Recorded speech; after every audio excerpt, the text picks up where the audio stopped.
Bonjour, ravi de vous retrouver pour une nouvelle édition d'Extra Local, votre magazine politique produit par Territoire TV et Public Sénat. Cette semaine, nous recevons Stéphane Le Foll, le maire du Mans et l'ancien ministre de l'Agriculture. Extra Local, c'est maintenant.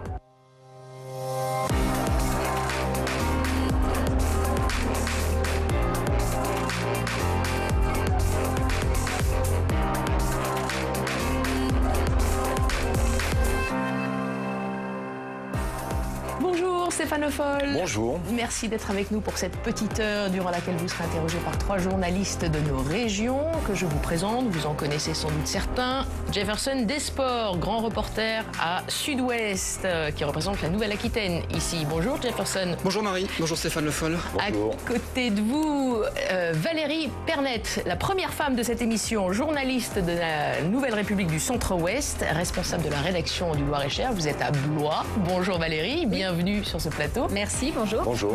Et en face de vous, Arnaud Delhommel, rédacteur en chef à Néo TV, le nouveau média 100% proximité et 100% digital. Et c'est vous d'ailleurs qui avez signé ce portrait français de vous, Stéphane Le Foll, qu'on découvre.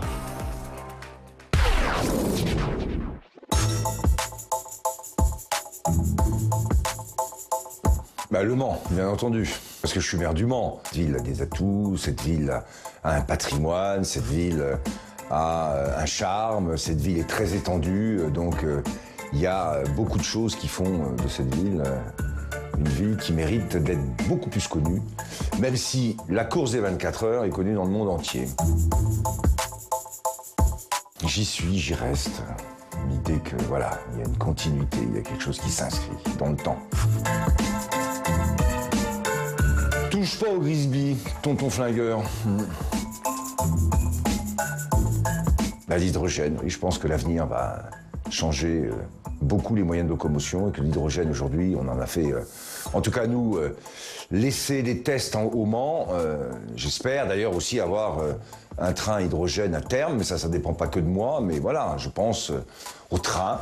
D'ailleurs, la France a une histoire ferroviaire, donc un train. C'est le vin, la France. Je pourrais dire que le Janière de la vallée du Loir est un très bon vin. Je prendrais Jaurès, moi, parce que c'est l'ambition, parce que c'est les grands discours, parce que c'est cette idée, à cette époque du progrès, de l'émancipation, des valeurs universelles. C'est une incarnation, Jaurès. Il y en a deux, par définition. Il y a la loi sur l'avortement, avec Simone Veil, et puis bien sûr l'abolition de la peine de mort avec Robert Badinter. Ça signifie qu'en politique, ce qui doit être porté au travers de la loi, c'est une conviction profonde, et c'est une idée de faire progresser tout le monde, et de répondre à une question. Et ça, ces deux grands discours, ces deux grandes lois, elles portent ça, et les personnes qui les ont incarnées aussi. Formidable. Stéphane Le Foll, on l'a entendu, votre ville de cœur, forcément, c'est le Mans. Quelle est votre région de cœur? Ma région de cœur, moi j'en ai deux, puisque je suis issu, vous le savez, de la Bretagne et des Pays de Loire, donc j'ai une grande attache dans ce grand ouest, en fait. Et je suis un homme de l'Ouest, voilà. Un homme de l'Ouest. Bon, on passe au Sud-Ouest, puisque c'est Jefferson Desports qui va vous poser la première question, qui s'appelle la question cash, ici. Elle sera simple, Stéphane Le Foll, parce que dans cette émission, on va parler de la présidentielle et de vos ambitions. Vous comptez présenter votre candidature aux militants socialistes pour disputer l'investiture à Anne Hidalgo. Vous avez demandé un débat à Olivier Faure, le premier secrétaire, et on a compris qu'il ne nous avait pas répondu, Stéphane Le Foll. Ma question est simple, est-ce que le PS vous a déjà zappé ? Je pense que le PS considère que ma candidature est anecdotique et en tout cas ne la souhaite pas. J'ai pas de réponse sur le débat. La seule chose que je sais, c'est qu'il faudra 30 signatures du Conseil national pour pouvoir candidater, que le dépôt des candidatures c'est le 8 octobre et le vote c'est le 14. 6 jours entre les deux. Bon, visiblement, il n'y a pas de volonté qu'il y ait de débat ou que les choses durent. Très bien. Moi, je continuerai à défendre les idées que j'ai écrites dans un livre, et l'idée surtout que j'aurai d'un président de la République qui doit gouverner la France. C'est pas simplement une candidature en me disant j'ai envie d'être président, moi ça c'est pas mon sujet, mais si j'étais président, qu'est-ce que je ferais ? C'est ça la question que devraient d'ailleurs se poser beaucoup de candidats, plutôt que d'être uniquement dans l'idée « et moi je voudrais bien être président ». Non, c'est pas ça le sujet, c'est qu'est-ce que vous feriez et qu'est-ce qu'on ferait. Moi, je sais ce que je ferais. Justement, on va y venir. Non, on va y venir, oui. Valérie, à l'université d'été du PS où vous avez été à Blois, vous sembliez relativement seul. Est-ce que vous pensez atteindre ces 30 signatures pour la candidature? Est-ce que vous allez maintenir cette candidature? Oui, je vais d'abord maintenir cette candidature, parce qu'il n'est pas question d'avoir demandé un débat, d'avoir souhaité discuter d'un projet avec Anne Hidalgo ou avec d'autres d'ailleurs, et puis au moment où il y aurait un vote, parce que l'issue ou le résultat étant quand même un petit peu probable ou anticipable, compte tenu du fait qu'il y a eu un congrès il n'y a pas très longtemps, qu'Olivier Faure soutient Anne Hidalgo, qu'il a été réélu avec 70 ou un peu plus de 70% des voix. Bon, donc même sans débat, même sans quasi aucune chance, même sans débat, vous y par allez. principe, puisque c'est la seule chose qui est offerte au Parti Socialiste aujourd'hui et aux militants du Parti Socialiste, c'est un vote, eh bien je déposerai ma candidature et il y aura un vote. Et je défendrai ce que j'ai à défendre, c'est-à-dire une idée d'une France qui doit être durable, à la fois économiquement forte, écologiquement performante et socialement solidaire. Justement, qu'est-ce qui vous différencie d'Anne Hidalgo finalement? Parce que vous avez tous les deux un programme socialo-écolo, entre guillemets. Plus d'écologie, plus de social. Quand je vous entends, je vous poserai bien la question, c'est quoi le programme d'Anne Hidalgo? Justement, on attend un petit peu d'en savoir plus. Alors, Justement, voilà, j'attends aussi. On attend le débat. Voilà, on attendrait le débat. J'entends, avec des journalistes. Social écologie, écologie pas sociale. Souvent, c'est comme ça. Il y a une forme d'indéfinition totale. C'est ça la question qui est posée. Qu'est-ce qui justifie une candidature socialiste? Il faut déjà affirmer le fait qu'on est socialiste. Parce que Anne Hidalgo, plusieurs fois, elle l'a dit, elle était plutôt écologiste. Bon, donc, si on est écologiste, il y a une candidature écologiste. Si on est différent des écologistes, parce qu'on est socialiste, on s'inscrit dans une histoire, qu'est-ce qui fait la différence? Où est-elle posée? Quels sont les points sur lesquels il n'y a pas d'accord? Alors j'ai compris qu'il y avait un point qu'elle avait évoqué d'ailleurs, sur la question de la République. Bon, certes, mais il y a d'autres points. En tout cas, il y a un point qui est très factuel, Stéphane Le Foll, c'est que sa candidature, sa campagne démarre très doucement dans les sondages. C'est même une mauvaise passe. Visiblement, ça n'imprime pas. Est-ce que ça vous conforte dans l'idée de continuer, vous, dans votre chemin de cette candidature? Ça me conforte, c'est ce que je dis dans mon livre, dans l'analyse que je fais. Donc c'est pas la bonne candidate, c'est ce que vous dites aujourd'hui? Elle a toute légitimité à être candidate, Anne Hidalgo. Elle est maire de Paris. Donc elle a toute légitimité. Tout ce qui ne va pas, c'est le fait qu'il n'y ait pas d'affirmation, d'un choix, d'une stratégie et d'une ligne politique. C'est ça qui ne va pas. Et ça date pas de maintenant, ça date depuis le congrès d'Aubervilliers. La défaite et 2017 ont été des phénomènes accélérateurs. Ce qu'il aurait fallu faire, c'est de se reposer des questions. Qu'est-ce que c'est que le socialisme français aujourd'hui ? Ou la social-démocratie. Je constate d'ailleurs qu'elle ne disparaît pas en Europe aujourd'hui, la social-démocratie. Ça, c'est votre ligne, la social-démocratie. Bien sûr, mais je regarde ce qui s'est passé en Allemagne. Vous avez le PSOE aujourd'hui en Espagne, vous avez au Portugal, vous avez au Danemark, vous avez en Norvège. Donc la social-démocratie, à l'échelle européenne, ne disparaît pas. Donc, parce que c'est une vraie question. Politiquement, est-ce que c'est l'écologie qui doit être le prolongement de ce qu'a pu être à gauche la social-démocratie? Je constate qu'ailleurs, c'est pas le sujet. Et je pense, et je l'ai dit, c'est que l'écologie a une limite dans la manière dont elle aborde des sujets. C'est la capacité à entraîner au-delà de ceux qui peuvent être sécurisés et accepter des efforts parce qu'ils ont de la marge. Voilà. Bon, on va en reparler. Est-ce que vous avez lu le livre d'Anne Hidalgo? Non, j'ai pas lu. Une femme française. En tout cas, nous avons lu le vôtre. Renouer avec la France des Lumières de l'esprit, mais aussi des Lumières solaires. Oui, j'aime bien. On va développer ça. Donc, la France durable, la croissance sûre, le projet d'une social-démocratie écologique de progrès, je vous cite. Mais avant d'en parler plus amplement, je vous propose une de nos deux parties, c'est Extra.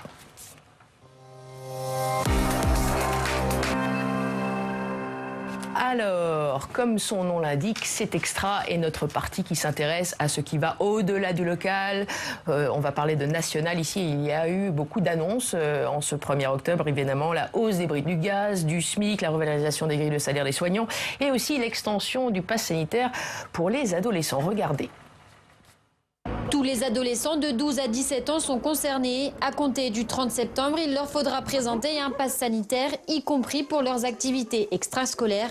Une mesure à laquelle ils s'étaient préparés. Moi, je me suis fait vacciner tôt, dès que la tranche d'âge a pu se faire vacciner. Et je trouve que c'est quand même un bon moyen, comme ça on peut toujours sortir avec nos amis en terrasse ou des choses comme ça. Je suis déjà fait vacciner, donc on a un peu anticipé la chose, surtout pour le lycée maintenant. Ceux qui sont cas contact, ils sont obligés d'avoir le pass sanitaire pour continuer les cours. Moi personnellement, je l'attendais, j'ai pas encore ma deuxième dose, mais maintenant on savait que ça allait arriver, on a eu tout l'été pour profiter encore des derniers moments, et là du coup c'est le jour J et faut s'adapter. Puis à partir du moment où nos parents, ça fait plusieurs mois qu'ils ont besoin du pass sanitaire pour aller au restaurant et tout ça, on a un peu l'habitude de devoir même le sortir, donc c'est pas très étonnant. C'est pas très dépaysant. Voilà. Du côté des parents d'élèves, on salue le délai de 2 mois laissé aux plus jeunes pour qu'ils complètent leur schéma vaccinal. Reste à résoudre la problématique des adolescents réfractaires à la vaccination. Pour nous, Fédération des parents d'élèves, ce qui était essentiel surtout, c'est qu'il n'y ait pas de passe sanitaire à l'école pour tout ce qui était aussi activité, je dirais, en lien avec l'école, par exemple l'accès à la piscine, l'accès au musée, etc. La seule problématique qui va se poser, ça veut dire que ceux qui ne sont pas vaccinés, lorsqu'on est par exemple dans une visite musée, dans le cadre de l'école, et qu'il y a d'autres publics, les élèves qui ne sont pas vaccinés devront faire un test PCR. En France, 71% des 12-17 ans ont déjà reçu au moins une dose de vaccin. Près de 1,5 million d'adolescents ne sont pas encore vaccinés. Voilà un reportage de TV7 Bordeaux, notre partenaire. Stéphane Le Foll, une réaction. Que pensez-vous de cette mesure d'extension du pass? Bon, d'abord, sur la mesure du pass elle-même. Dans le contexte dans lequel on était, avec ce variant Delta, il fallait accélérer la vaccination. J'ai entendu d'ailleurs ici au Sénat des socialistes dire qu'ils étaient pour la vaccination obligatoire. La seule chose, quand on dit on veut une vaccination obligatoire, c'est que pour ceux qui ne se vaccinent pas, qu'est-ce qui se passe? En fait, le pass sanitaire, c'est l'idée que, en se vaccinant, on a un certain nombre de possibilités de pouvoir se déplacer et faire un certain nombre de choses. Et si vous n'êtes pas vacciné, vous ne pouvez pas les faire. Donc en fait, à la question de la vaccination obligatoire, le pass sanitaire est en partie la réponse. Ensuite, les tentes aux plus de 12 ans, on le voit aujourd'hui, ça pose un certain nombre de questions sur les enfants de moins de 12 ans en tout cas, et puis ça va susciter un certain nombre de petits problèmes, mais au fond, malgré tout, l'enjeu, c'est la vaccination, c'est d'arriver à avoir une immunité collective liée au vaccin qui nous permette quand même d'avoir une vie sociale beaucoup plus normale, et ça c'est un point très important. Vous êtes pour la vaccination des enfants? Je suis... Là-dessus, j'attendrai des experts, des avis un peu plus... Alors justement, on a une experte. Soutenue. Je considère que de toute façon, il n'y a pas beaucoup d'autres solutions que le vaccin aujourd'hui. Il n'y en a même pas, pour ce que j'en sais. Et donc, aujourd'hui, je suis favorable à ce qui a été... fait en termes de vaccination, l'extension sur les 12 ans du pass sanitaire. Après, est-ce que dans les écoles, alors il faut voir ce qui va se passer exactement, dans les écoles pour les enfants qui sont plus petits, question que je pose vraiment en termes scientifiques, là plus que politiques. Alors justement, on a une experte de l'Académie de médecine. Est-ce qu'on peut l'écouter ? On voit déjà une grande circulation du virus dans les écoles, que les enfants sont à risque de faire des formes hospitalisées, donc c'est pas négligeable, que ça perturbe beaucoup la vie familiale puisque l'enfant positif, toute la classe est fermée, les parents doivent garder les enfants, etc. Il faut empêcher cette circulation du virus. Il est essentiel qu'on descende l'âge de la vaccination entre les 5 à 12 ans. Voilà, donc un médecin qui est pour la vaccination pour les enfants de... Alors elle le prend sur la partie politique sanitaire et de santé. Après, la seule question qui est posée, c'est est-ce qu'il y a aucun sujet en termes de santé pour les enfants? Je crois pas. Hein, il faut vraiment le répéter. Ensuite, c'est évident que plus on aura de gens et d'enfants vaccinés, moins il y aura de circulation du virus et moins le Delta pourra se développer. Donc tout ça, c'est lié. Mais je disais simplement une chose. Pour l'instant, je suis convaincu de la nécessité de la vaccination. Je suis convaincu que ce qu'on appelle le coût-bénéfice est sans discussion possible. Sur les enfants, pourquoi pas? J'aimerais qu'on ait une vraie des publications sur lesquelles on s'appuie de manière très claire, parce que c'est quand même un sujet qui n'est pas simple. Hein, quand vous êtes parent, votre enfant comme moins de 12 ans. C'est une vraie question des parents dans les manifestations anti-pass. Il y a beaucoup de familles, beaucoup de parents. On a pu le constater dans nos rues. Si vous aviez des enfants de moins de 12 ans, est-ce que vous les feriez vacciner? Écoutez, j'ai plus d'enfants de moins de 12 ans. Je pense que je les ferai vacciner. je prendrai les renseignements nécessaires, mais je pense que je ferai vacciner. Parce qu'il y a aussi des vaccins qui ont existé et qui existent aujourd'hui pour les enfants, hein, pour faire face à des maladies qui étaient mortelles il y a encore 50 ans. Aujourd'hui, elles ne le sont plus. On a variole, poliomyélite, tous ces sujets-là. Enfin, on a fait des progrès énormes grâce aux vaccins. Ça, c'est essentiel de le rappeler. Après, il y a quand même une question spécifique sur laquelle il faut vraiment, là, avoir de la pédagogie et rassurer. Hein, c'est tout. Alors, je le disais par ailleurs, on est en plein changement, là, en ce 1er octobre, la hausse du SMIC, la hausse des prix du gaz, qui démarre sur ces questions-là. Vous avez quelle réaction, Stéphane Le Foll, sur les annonces de Jean Castex, justement, sur la facture d'énergie qui commence à augmenter? Un bouclier tarifaire est proposé et mis en avant, une hausse du chèque énergie également. Ça va dans le bon sens? Ça, c'est une mesure sociale, c'est une réponse ponctuelle? Oui, ça va dans le bon sens, mais je crois que ce qui va arriver est extrêmement important et avec un risque social extrêmement lourd. On ne mesure pas bien ce qui se passe dans le pays aujourd'hui avec ces hausses à la fois de l'énergie, mais aussi de l'alimentation. Hausse du pain liée à la hausse des prix des céréales. Donc on a un phénomène inflationniste. Donc l'augmentation du SMIC n'est liée qu'à la reprise de l'inflation. Hein, il faut bien le dire. Il n'y a pas de coup de pouce. Moi, je le dis dans mon livre, je pense qu'il faut un coup de pouce pour le SMIC. Sur ces mesures, 2% d'inflation et une hausse de 2%. On peut, au-delà du calcul mécanique de la hausse du SMIC lié à l'augmentation moyenne du salaire et de l'inflation, on doit y rajouter 2%. Ouais. D'accord ? Bon, ça c'est le premier point. Le deuxième, c'est pas suffisant. Bloquer les prix, ça a été dit, c'était nécessaire. Mais si j'ai bien compris, on bloque et puis on va laisser un temps au moment de la baisse du prix, pour pouvoir rattraper, en termes de recettes, ce qui aura été perdu dans le moment présent. Là, je dis stop. Là, je crois qu'on n'a pas bien compris. Est-ce que vous savez que, c'est dans un des quotidiens régionaux bien lus dans l'ouest de la France, que je lisais ce matin, que les taxes sur les taxes, hein, la TVA sur les taxes qu'on paye sur l'énergie, c'est 4,6 milliards. La mesure du crédit énergie, aujourd'hui, pour 5 millions de Français, c'est 500 millions d'euros. 4,6 milliards, 500 millions d'euros. Moi, je propose... Donc on est loin du compte. On est loin du compte. Moi, je propose de doubler le crédit énergie. Et je propose au moins de doubler les personnes à qui ça s'adresse. Les 4 milliards qui sont la TVA sur les taxes, c'est une recette qui existe aujourd'hui, sachant que plus les prix augmentent, plus la recette sur la TVA augmente, puisque c'est un pourcentage, d'accord ? Donc il y a là une décision importante à prendre, parce qu'on ne mesure pas les conséquences de tout ce qui va se passer. Donc il y a un risque social, Ah, mais bien sûr, il y a un risque social. Alors le blocage des prix, absolument. Il doit être il n'y a pas de blocage de prix de l'essence et certaines stations. En plus, il n'y a pas de blocage. 2 euros cette semaine. 2 euros, voilà. Il n'y a pas de blocage sur le prix de l'essence. Donc le chèque énergie, c'est pas réservé simplement aux bénéficiaires du chèque actuel, c'est-à-dire avec des revenus annuels de 10 000 euros. Il faut que ça soit étendu. La population doit être au moins doublée. On doit passer de 5 millions à 10 millions. Et on doit doubler le niveau de la prime du chèque énergie. Vous voyez que sur le doublement, j'ai regardé tout ça. J'ai bien mesuré tout ça. On est même avec le doublement de la prime et sur le doublement de la population à 2 milliards. Je ne suis pas encore aux 4 milliards. Mais c'est le minimum qui doit être fait. Et vous verrez, à mon avis, que le président de la République et le Premier ministre reviendront sur la question du chèque énergie. Comment vous financez ? Mais je vous ai dit, les recettes de TVA supplémentaires qui sont calculées... Donc vous misez sur un surplus de TVA ? Mais je mise sur la recette supplémentaire qui est liée à l'augmentation des prix de l'énergie. Et je dis que si l'État empoche des recettes... C'est d'ailleurs pour financer, je crois, la recherche et la culture en priorité. Sur la question de la TVA, là, il y avait à l'époque un débat, il n'y avait pas encore ce débat aussi avec autant d'acuité qu'on a le débat d'aujourd'hui. La politique, c'est à la fois avoir une stratégie, avoir un projet, et puis après, on est obligé de s'adapter à la réalité. Qui, dans le débat de 2017, avait prévu le Covid ? Personne.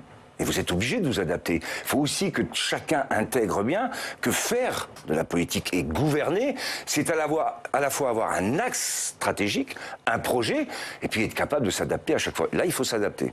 Il faut s'adapter. Vous proposez dans votre livre un panier de 20 milliards d'euros sur 5 ans pour plusieurs domaines. Ça ferait partie typiquement d'une proposition. Vous disiez tout à l'heure en début d'émission, si j'étais président... Si j'étais président, exactement, la politique de solidarité, oui, c'est un panier. C'est un panier sur lequel il y a l'éducation, il y a la santé... Il y a la partie sociale, et ce panier, c'est de se dire, sur 5 ans, il faut qu'on soit capable d'y consacrer 20 milliards.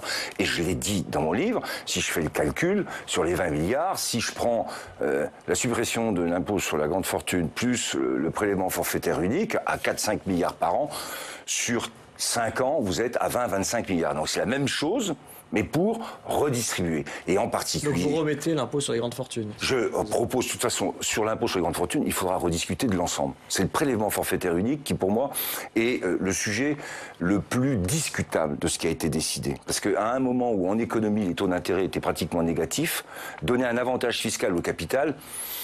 Je vous avoue que c'est resté, pour moi, une énigme. Si ce n'était que la question idéologique derrière, des premiers de cordée, faisait que, parce que les premiers de cordée allaient investir, eh bien, ça allait ruisseler. Bon, ça, on est tous d'accord. Ouais. Bah, je sais pas, je vous pose la question. Je ne crois pas que ça soit un sujet... Vous êtes contre la réforme des retraites et de l'assurance chômage aussi. C'est pas la solution. L'assurance chômage aujourd'hui, j'écoutais ce matin d'ailleurs plusieurs syndicalistes, c'est vrai que Philippe évoque une réforme des retraites. Oui, on va y revenir. Je vais dire rapidement. Bonus-malus pour les entreprises, voilà. Il y a quand même une responsabilité des entreprises. Celle-là, elle est repoussée. Par contre, on va sanctionner les salariés qui, je voyais ce matin dans un reportage, je ne sais plus si c'était en région, quelqu'un qui est chef de rang, qui est dans l'intérim, qui a des phases de travail, il va perdre 800 €, je crois, sur son indemnité de chômage. Lui, qu'est-ce qu'il fait? Il répond à une demande et à un besoin. Et quand on lui dit stop, il arrête et il est au chômage. Je trouve que c'est faire peser uniquement sur les salariés la responsabilité de cette permittance, comme ils appellent, ou intermittence dans le travail, alors que les entreprises l'utilisent aussi à leur profit. Donc il y a quelque chose qui ne va pas. Le décalage entre la réforme de l'assurance chômage pour les salariés et le fait que le bonus-malus soit reporté en septembre 2022, de manière hypothétique, c'est quand même un problème. On va en reparler. Quelques questions. Et sur la retraite, 67 ans et dehors. On va en reparler. Juste quelques petites questions politiques. Revenons, évidemment, on parle beaucoup de la condamnation de Nicolas Sarkozy. 1 an de prison ferme, votre réaction? Moi, alors là, ma réaction est très simple. La justice est passée sur un dépassement de compte de campagne. Point. La justice a fait son travail. Et moi, je ne veux pas faire de commentaires. À ceux qui disent que la magistrature est plutôt à gauche, etc. Oui, à ceux qui disent que la magistrature est à gauche, à ceux qui disent qu'il faudrait que la magistrature soit plus sévère pour ceux qui sont des délinquants. Il y a un moment où il y a des lois, on doit les respecter. Si on ne les respecte pas, on passe en justice et c'est la justice qui juge. Donc moi, je n'ai pas de commentaire sur le jugement. Je sais simplement qu'il y a eu un dépassement des comptes de campagne et la justice a fait son travail. Il faut en rester là. Bienveillant à l'égard de Nicolas Sarkozy, dans votre livre d'ailleurs. Nicolas Sarkozy aurait été le seul à droite à avoir combiné en 2007 l'électorat traditionnel de droite aisé avec une majorité de l'électorat populaire. C'est vrai. Ce que n'a pas su faire la gauche. Absolument. Travailler plus et vous gagnerez plus. Dans le résultat de Nicolas Sarkozy, il faut quand même s'en souvenir, il fait plus de 30% au premier tour. Quand vous regardez tout le vote qui avait été un vote Front National ouvrier des grandes régions de l'Est, il n'y a pas de discussion. Hein. Et c'est vrai que cette idée du travail, et ce qu'il avait fait aussi en allant un matin à Rungis en disant « je suis avec les gens qui se lèvent tôt », il y a un rapport au travail qu'il avait compris, et après il a complètement oublié, il s'est perdu avec son yacht, avec le Fouquet, c'est tout ça, donc il est revenu à la droite aisée et sécurisée. Mais là, il y avait quelque chose. Bon, alors je ne sais pas, simplement pour revenir sur la défiscalisation des heures supplémentaires, parce qu'on s'est aperçu quand même qu'elle bénéficiait plus à ceux qui étaient capables de faire des heures supplémentaires, et en particulier les cadres, qu'aux ouvriers. Donc c'est pas ça le sujet. Mais la valeur travail est un enjeu que la gauche oublie complètement.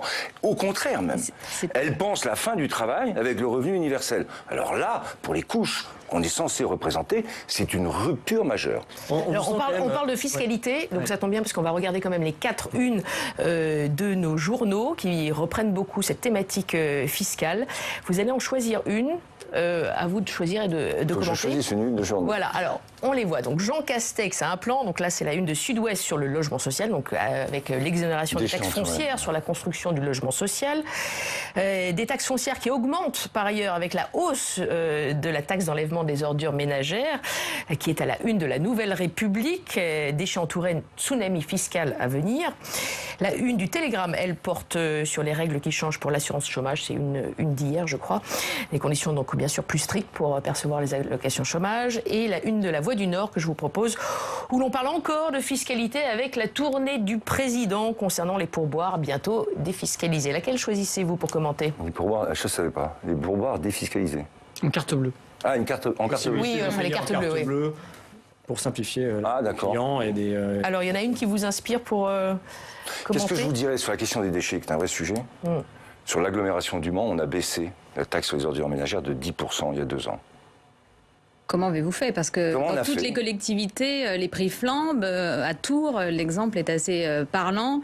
Il y a ce sont des investissements qui ont été faits très tôt par mon prédécesseur Jean-Claude Boulard sur une UV et des fours qui fonctionnent très bien. 2, c'est une gestion qui a été menée des déchets qui a été rigoureuse. Donc vous êtes sur de l'incinération. Et donc en fonctionnement, on arrivait à dégager des produits qui étaient supérieurs, largement supérieurs au coût de fonctionnement. Donc on a pu baisser la taxe sur les ordures ménagères. Je ne peux pas rien vous dire d'autre que ça. Donc, c'est pas pour dire que en Touraine il y a un tsunami fiscal. Je sais que c'est une vraie question. En plus, il y a la TGAP qui va augmenter. Elle va bondir d'ici 2025. Voilà. 65 € la tonne aujourd'hui. Elle va bondir. Donc on est précautionneux sur tout ça, mais je dis simplement une chose, et je l'avais dit à l'époque quand on avait voté cette baisse, qui est passée pratiquement inaperçue. C'est toujours compliqué de dire qu'on baisse les impôts. Quand on les augmente, là, tout le monde s'en aperçoit, mais quand on les baisse, plus pas ça. Mais on avait pris, parce que la gestion qui a été conduite avant moi, qui est conduite depuis, est suffisamment rigoureuse pour se le permettre, mais on a maintenant affaire avec une augmentation de la TGAP, c'est vrai. Et une vraie question sur les ordures. Et je peux vous dire... Quelle solution pour les collectivités qui ne sont pas comme vous en avant? Ce que je vois, c'est qu'aujourd'hui, les communautés de communes qu'il y a autour du Mans frappent à la porte. En disant, nous, on voudrait bien que vous nous aidiez. Et c'est un vrai sujet. Et on ne peut pas laisser ce que je vois là, c'est-à-dire... les enfants, c'est ce qui coûte cher en Touraine. Des dépôts d'ordures à l'air, avec toutes les questions de plastique qu'il y a derrière. Donc il y a un recyclage sur le plastique, il y a moins de déchets à produire, ça c'est certain. Recyclage, on a un vrai déficit en France qu'il faut combler. J'ai été justement à Bordeaux, j'ai discuté sur la partie hydrogène. On va y venir, justement, on va en parler tout à l'heure. Donc sur les déchets, sur les plastiques, il y a besoin d'une filière de recyclage des plastiques. Ça, justement, on va en parler, c'est notre rubrique « C'est un tras » que je vous propose. C'est un tras, on plonge dans le cœur des régions, en l'occurrence dans la vôtre, les Pays de la Loire, votre région, la Sarthe pour le département. Et on aperçoit là-bas que les prix du lait bio sont en chute libre. Regardez, c'est un reportage signé de Le Mans TV. Cette ferme a fait le pari du lait bio. L'idée est née il y a 10 ans, générer un surplus de plus-value pour pérenniser l'exploitation. Mais depuis 6 mois, le prix au litre du lait bio a baissé fortement. Aujourd'hui, on est sur une baisse qui est de l'ordre de 5 centimes et qui pourrait aller jusqu'à 10 centimes du litre de lait. Sur une ferme comme la nôtre, ça peut représenter entre 20 et 30 000 euros de moins de revenus, de rentrée d'argent, de chiffre d'affaires sur l'année à charge égale. Donc ça peut vraiment être une remise en cause de notre équilibre si cela dure trop longtemps. Un effondrement du cours du lait bio qui est dû à l'offre, qui a trop largement dépassé la demande. La production importante fragilise aujourd'hui toute la filière. La vraie problématique, c'était la politique forte de conversion en bio depuis maintenant 5 ans. Il faut 2 ans pour arriver en lait bio et en fait, voilà, depuis maintenant 4 ans, on a des gros volumes de nouveaux laits bio qui arrivent sur les marchés et les marchés ont du mal à l'absorber. Les consommateurs, certes, veulent du bio, mais c'est loin d'être la majorité de la consommation. L'équilibre financier devient donc difficile à trouver pour les producteurs de lait bio. Surtout pour ceux qui viennent de s'installer. Et ils sont nombreux. En Pays de la Loire, la surface de terre cultivée en bio a été multipliée par 4 lors des 3 dernières années. Je crois qu'il va falloir qu'on réfléchisse collectivement aux nouvelles conversions, non pas continuer à faire des conversions aveugles. On est en tension sur le lait, sur la viande, sur la volaille, sur l'œuf. Plusieurs filières comme ça sont plutôt commencent à se poser des questions sur la capacité à rémunérer correctement les producteurs. C'est pas la peine de se dire on va avoir 18-25% en bio si c'est pour que derrière on ne sache pas quoi faire de nos produits. Pour la filière du lait bio, la sortie du tunnel pourrait être lointaine. De nouveaux volumes importants vont continuer durablement d'inonder le marché. Oui, Stéphane Lefone, la conversion des filières agricoles au bio ne tient pas ses promesses, manifestement. Qu'est-ce qui se passe? Il faut quand même comprendre tout le mécanisme. C'est pour ça que quand j'entends certains écologistes qui disent qu'il faut tout convertir à la bio. Quand vous êtes en bio aujourd'hui, vous avez des pertes de rendement selon les productions qui oscillent entre 40 et 60-70% en rendement en production, d'accord? Donc, pour arriver à subvenir et à dégager un revenu, vous avez besoin d'un prix plus rémunérateur puisque vous avez moins de production. Le fait qu'on ait développé la production finit par, sur un marché, trouver la limite de ce qui va être acheté au prix qui rémunérerait le bio. Et quand j'entendais à l'époque, je m'étais battu, d'ailleurs des ministres de mon gouvernement auquel j'appartenais, qui disaient qu'il fallait mettre le prix du bio au même prix du conventionnel pour que tout le monde ait accès au bio, le résultat c'est quand un agriculteur, lui, il a 40, 50, 60% en production et en produit brut en moins, il faut qu'il le compense par le prix. Donc le déséquilibre sur le marché qui est en train d'arriver, je l'avais déjà dit, et c'est pour ça qu'il faut toujours tenir les équilibres, c'est qu'il y a des gens qui ne raisonnent pas en termes économiques. Alors on peut considérer qu'après, on va fixer les prix, j'entends, certains disent qu'il suffit de dire que c'est comme ça. Bon, mais si on est sur une logique d'économie de marché, l'offre de bio, en particulier en lait aujourd'hui, trouve une limite et on voit bien que les gens, avec le pouvoir d'achat qui est en train de se poser, déjà les prix alimentaires augmentent et on voit les gens qui commencent à aller chercher. Vous avez vu que les discounts sont en train de se développer en France. Pendant la crise du Covid et le confinement, on a vu des gens arriver dans les banques alimentaires, au Resto du Cœur et ailleurs, parce que nourrir tous les jours l'ensemble de la famille, ça devenait impossible. Donc il faut tenir compte du prix de ce que peut accepter le consommateur. Le problème, c'est que le lait conventionnel ne permet pas de nourrir des familles d'agriculteurs. On les a poussés pendant des années à se convertir au bio en leur disant vous allez enfin pouvoir... Oui, pour améliorer leur prix. Mais vous voyez bien que... Oui, mais... Et quelle solution pour tenir les prix? Quelle solution pour valoriser? Alors, qu'est-ce qu'on peut faire? C'est un peu plus compliqué, mais... Vous avez 30 secondes. Ouais, 30 secondes. Et oui, c'est les solutions. Vous voyez bien que la question des prix, c'est un débat récurrent en agriculture. C'est pas assez... payer assez cher. Sauf que vous allez voir, là, quand la baguette va passer le 1 euro, que le prix de l'alimentation augmente. J'entendais ce matin quelqu'un de la France Insoumise qui dit qu'il faut bloquer, comme pour le gaz, le prix alimentaire. Ah, mais si on fait ça pour les consommateurs, qu'est-ce qui se passe pour les producteurs? La question de l'agriculture, elle est beaucoup plus complexe que ça. Si vous voulez rémunérer le travail, vous ne pouvez pas avoir des besoins en capital aussi importants que ce qu'on a aujourd'hui en agriculture. Il faut baisser le besoin en capital. On ne peut pas rémunérer et le travail et le capital au même niveau. Et ça, c'est une stratégie, l'agroécologie, qui consiste non pas à investir dans du capital, mais à utiliser le capital naturel pour pouvoir produire. C'est ça, la révolution de demain, économique. Voilà. Mais alors, il y a urgence parce qu'il y a des pionniers de la bio qui veulent peut-être revenir en conventionnel parce que c'est plus rémunérateur. Oui, mais justement, mais si vous... J'entends, j'ai été ministre de l'Agriculture, j'ai vécu 8-10 crises. Alors, le problème d'harmonisation européenne plus largement sur... Qu'est-ce que vous faites dans l'urgence? Je vous dis que dans l'urgence, on fait et on trouve des mesures de compensation, on met des aides, on essaye de trouver des solutions de trésorerie. Mais là, je vous parle stratégie. Vous me posez une question de fond, j'essaye de vous répondre sur le fond.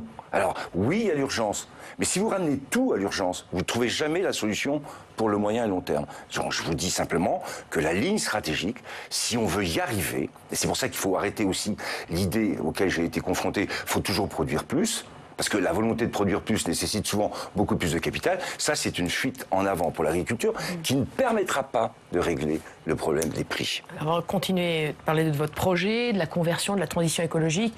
Chacun de nos journalistes va vous proposer une question, un dossier, et on va poursuivre sur l'agriculture. Je vous propose... Oui. On va regarder le sujet tout de suite, produit par Néo, et puis on en discute. Voilà.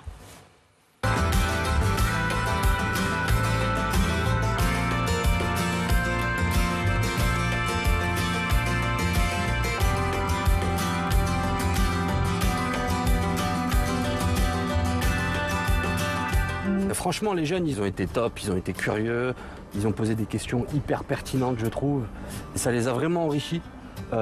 Aujourd'hui, ils me donnent beaucoup d'idées sur ce qu'ils ont envie de voir. Ils ont une soif de découvrir qui m'impressionne. C'était un truc que je ne m'attendais pas. Moi, quand on m'a dit ouais, on va aller visiter la campagne, les vaches, j'étais en mode waouh, moi je vais dormir, je vais pas sortir, je vais pas faire ça. Au final, je suis allé, là j'adore, je kiffe carrément. Je vais encore découvrir encore plus, manger encore plus, goûter un peu partout, moi. Donc Arnaud, une question oui, je trouve ça, Stéphane Le Foll. Je trouve ça intéressant en sujet, Marie, parce que effectivement on voit des jeunes de Clermont-Ferrand qui ne sont jamais allés visiblement dans une ferme, qui vont découvrir un élevage, comment ça se passe. Et de notre côté, on a des agriculteurs qui peinent parfois à trouver de la main-d'œuvre, on fait venir de la main-d'œuvre étrangère. Est-ce qu'il n'y a pas des solutions à trouver ça? Comment on peut réconcilier ces deux mondes qui vivent à côté l'un de l'autre, mais qui. D'abord, en faisant en sorte que certains découvrent. Ouais.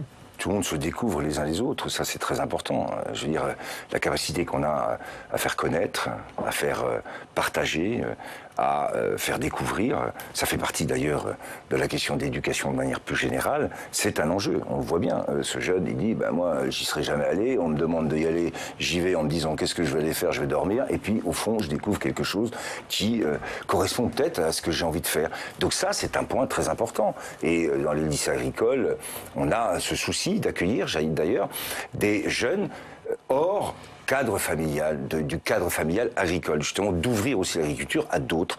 Il y a un lycée en Seine-et-Marne de la même manière qui faisait ça très bien. Donc il faut développer ces stratégies, bien sûr.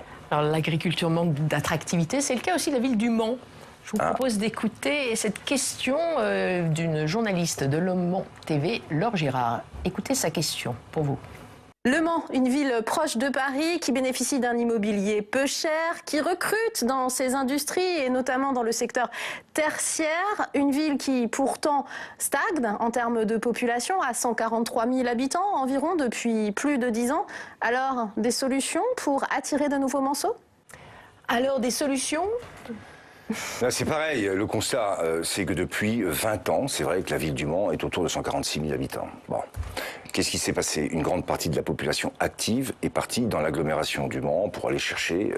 On dit que les terrains et le mètre carré est pas cher au Mans, et c'est vrai, mais en même temps, il y a des gens qui allaient quand même chercher encore moins cher dans des communes pour avoir une maison, avoir un jardin. Bon, ça, les taxes foncières sont très très élevées. Non, sont pas. Dites pas qu'elles sont très très élevées. Les ordures ménagères ont baissé après. Non, oui, même pas. Même l'eau. Enfin, je veux dire, faut arrêter de dire des bêtises. Là, je suis pas d'accord. Les taxes foncières sont pas très très élevées. Je vous rappelle que si on récupère la totalité de la taxe foncière, c'est en partie celle aussi du département qui avait été décidée avant. Donc, ne dites pas des choses comme ça.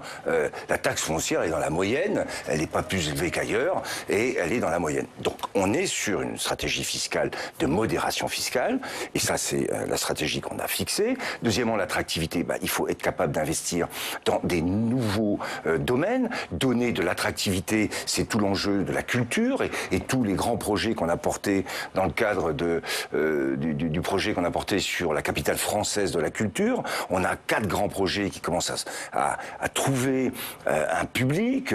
Faites lire, donc vous avez peut-être vu des publicités dans Le Monde, dans l'Obs aujourd'hui, où des grands auteurs, en particulier ceux qui vendent le plus en France et ailleurs, seront présents au Mans. C'est la Biennale du son qui aura lieu au début de l'année prochaine, qui va viser à mettre en avant ce qu'est l'acoustique au Mans, avec un laboratoire d'acoustique qui est un des meilleurs du monde. Donc on a un enjeu pour faire en sorte que Le Mans devienne le lieu de l'acoustique en France, voire en Europe.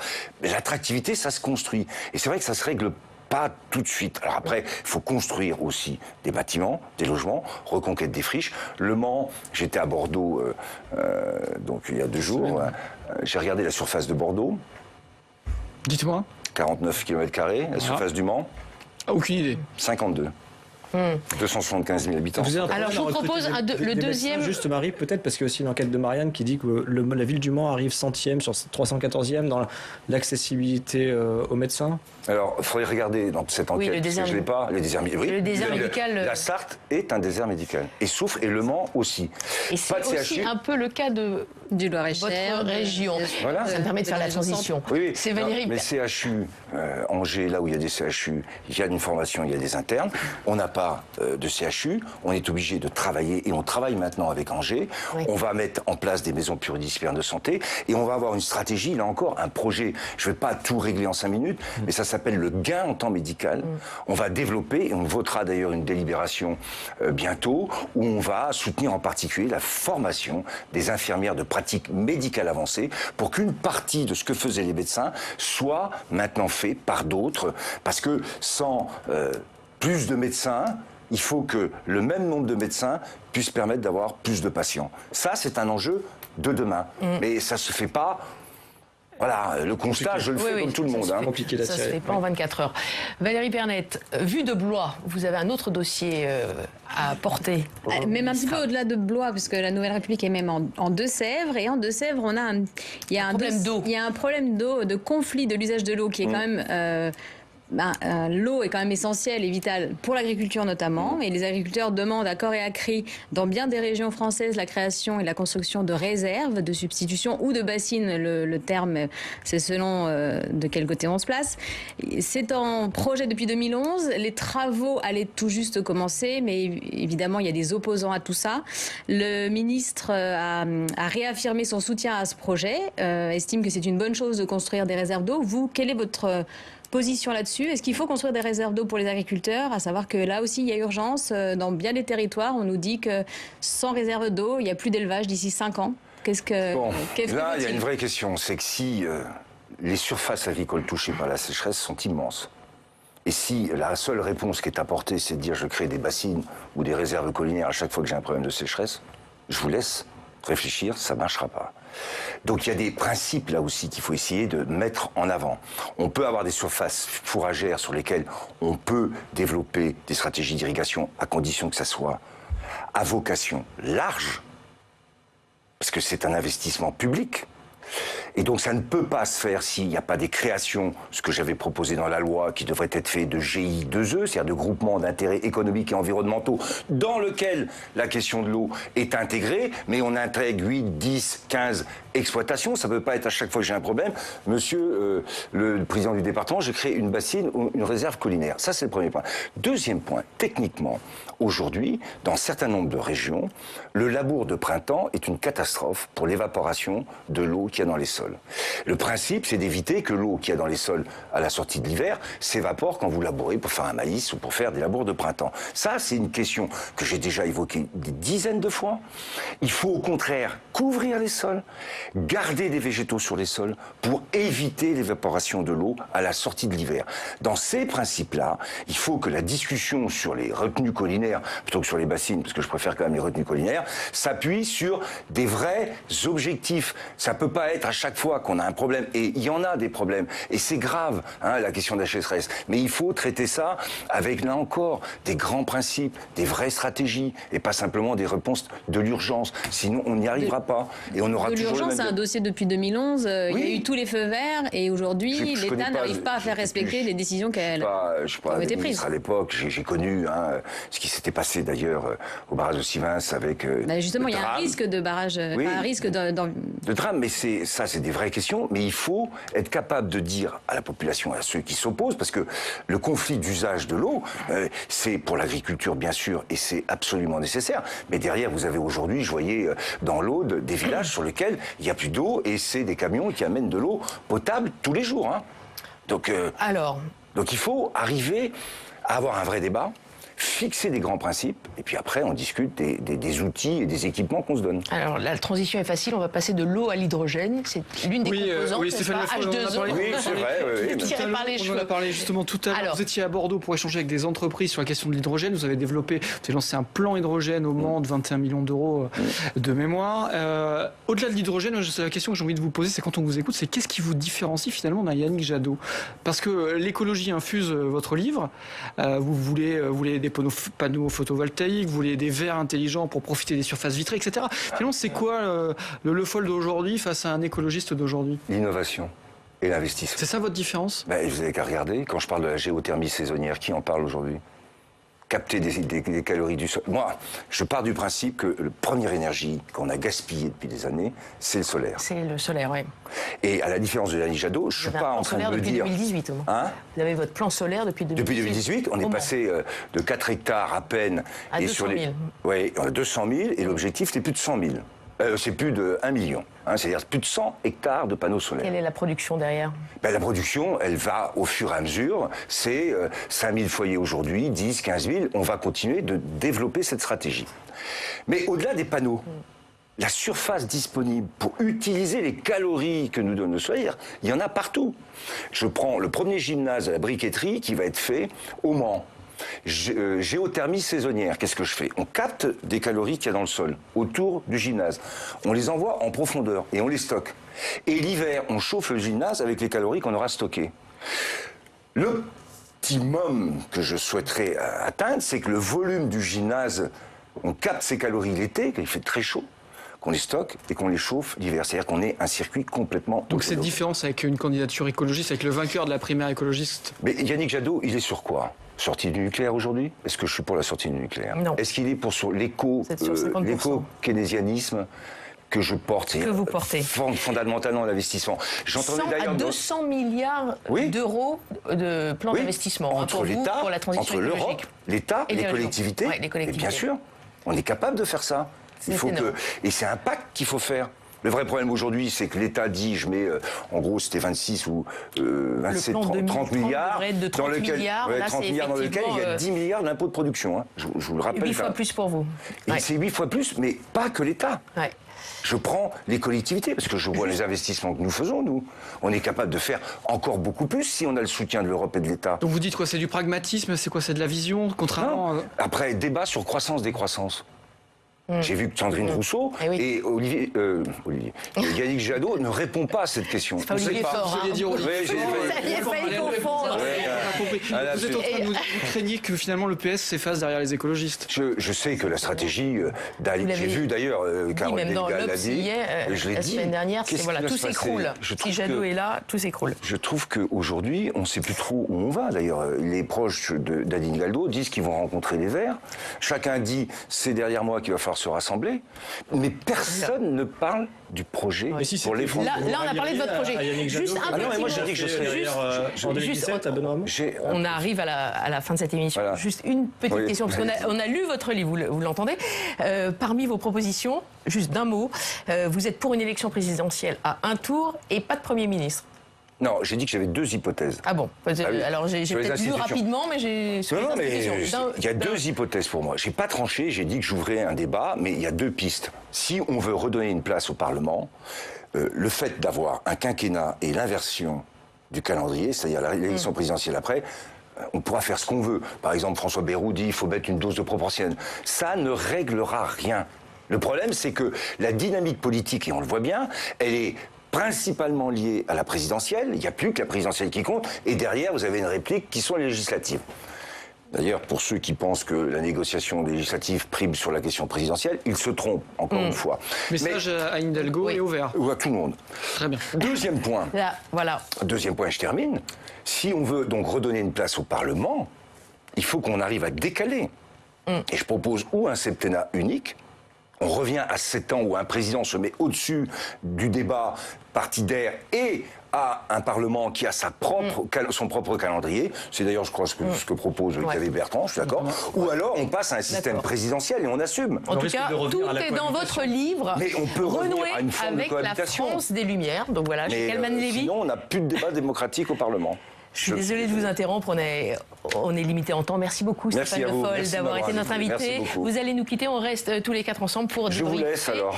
À tout de suite pour quand même, hein. C'est comme ça. Alors, c'est parti pour le débrief. On commence par vous, Valérie Pernette. Convaincue, pas convaincue? Moi, je n'avais pas à être convaincue. En tout cas, il a l'air d'avoir toujours envie de convaincre les militants socialistes. Il voulait un débat, il n'en aura pas, mais il garde le cap, il maintient sa ligne. Avec vous, oui. Il a eu un débat. Oui, avec nous, il a eu un débat, mais il n'en aura pas avec Anne Hidalgo ou les autres prétendants. En tout cas, il se contentera du vote. Il voulait un débat, il n'en aura pas, mais il y est, il y reste.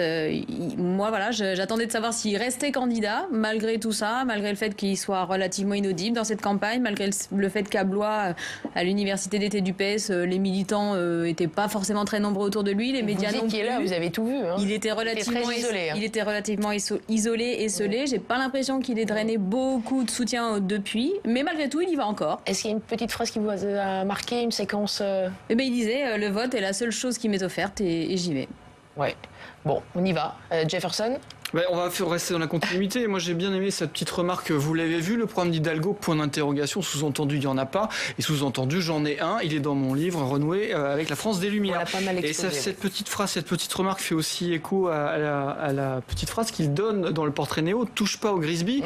Stéphane Le Foll est un fan des tontons flingueurs. Au PS, il était donc dans son élément. On l'a vu, avec beaucoup de petites remarques, une vraie différenciation avec Yannick Jadot. On le comprend entre les lignes. Il n'attend pas que la candidate du PS, Anne Hidalgo, se rallie ou s'efface derrière un écologiste. Il attend une candidature socialiste et pas une candidature écologiste. C'est pas la même chose. Il le dit. La même chose, il le dit bien. Et donc, il a étiez pu convaincu distribuer. Je trouve qu'il est. Je rejoins Valérie. Je trouve qu'en tout cas, il est sûr de lui. Il a rien à perdre. Je pense qu'il se moque de ce qu'on pense de lui. En tout cas, il sait. Il connaît que bien ses dossiers. C'est joué. Il connaît bien le PS vraiment, aussi. Il sait aussi dans quel état est le PS. Il le dit. On ne sait pas trop où on va, etc. Critique, offensif, mais au fond, c'est le Stéphane Le Foll que l'on connaît. Arnaud. Moi, je l'ai trouvé effectivement convaincant par certains aspects, notamment sur son programme. Il se réaffirme homme de gauche quand il nous parle de hausse du SMIC avec un coup de pouce qui n'a pas eu lieu. Il aurait lui donné un coup de pouce. Le doublement de l'aide aux précaires énergétiques ou le chèque énergétique. Il se démarque des écolos sur certains aspects. Par ailleurs, quand on lui pose la question et qu'on va pour le titiller en lui demandant si c'est pas un Yannick Jadot bis, il nous dit bah non, moi je veux aller plus vers la technologie de pointe, vers une industrie de pointe, notamment au Mans, il nous prend quelques exemples. Et puis il a évoqué la crise sociale qui se prépare avec les hausses des prix des énergies. Mais on a senti un homme qui était un peu seul dans son parti. Pourtant, c'est quand même une séquence qui vous a marqué ? Parti socialiste. La séquence qui m'a marqué, c'est vraiment quand il a parlé de crise sociale, parce qu'on croit on le sent vraiment concerné par cette question. Et j'ai aussi trouvé que c'était un bon ministre de l'Agriculture. Quand il nous parlait d'agriculture, il connaissait ses dossiers. On sentait qu'il parlait avec passion, autant sur pour le lait que pour les problèmes d'eau. On l'a bien entendu, oui, et sur l'hydrogène. Merci beaucoup à vous trois. Merci aux télévisions locales pour les images. Merci à vous derrière vos écrans. On se retrouve la semaine prochaine. Bon week-end.